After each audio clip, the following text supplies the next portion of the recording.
Күтіп алар тұман алезде, шын досы болады расында адамның. Көңілің тасып қуанған кезде, сырымды сенен жасырмағанмын. Жаманның сөзін құп алған кезде, қаттырақ айтып ашуға бардың.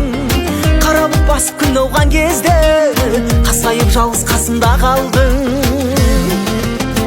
Тарланым тау мүсінді, айтамын алғысымды.